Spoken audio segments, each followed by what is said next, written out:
नाशिक जिल्ह्याला वादळी पावसासह गारपिटीचा तडाखा. द्राक्ष, कांदा आणि गहू पिकांचे प्रचंड नुकसान.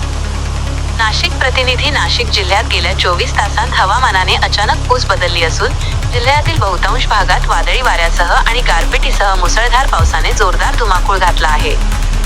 या अवकाळी संकटामुळे हातातोंडाशी आलेला घास हिरावला गेल्याने बळीराजा पूर्णपणे हवालदिल झाला आहे.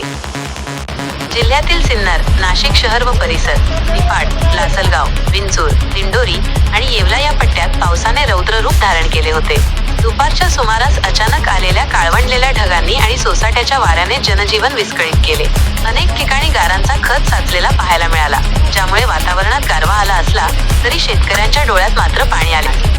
या अवकाळी पावसामुळे शेती पिकांचे अतोनात नुकसान झाले आहे. द्राक्ष बागा.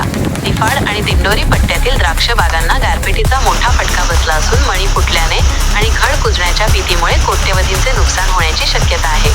कांदा व गहू. काढणीला आलेला गहू आडवा झाला आहे, तर साठवून ठेवलेला आणि शेतात असलेला कांदा पाण्यात भिजल्याने शेतकऱ्यांचे मोठे आर्थिक नुकसान झाले आहे.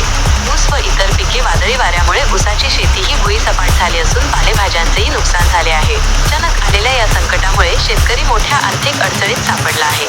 वर्षभर कष्ट करून पिकवलेली पिके एका तासात मातीमोल झाली, अशी भावना शेतकरी व्यक्त करत आहेत.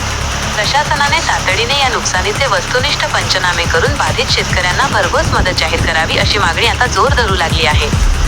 येत्या काही तासांत जिल्ह्याच्या काही भागात पावसाचा जोर कायम राहण्याची शक्यता हवामान विभागाने वर्तवली आहे.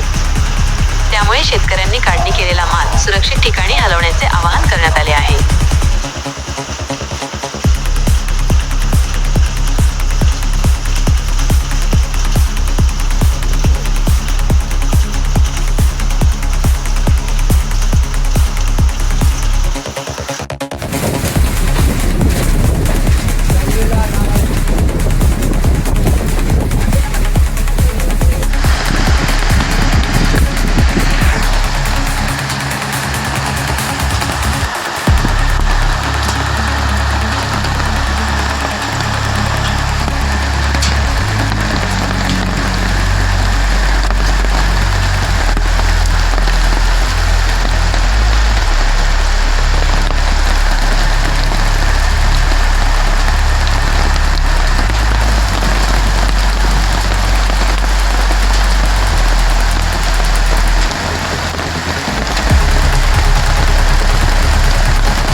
लासलगाव येथे गारांचा पाऊस.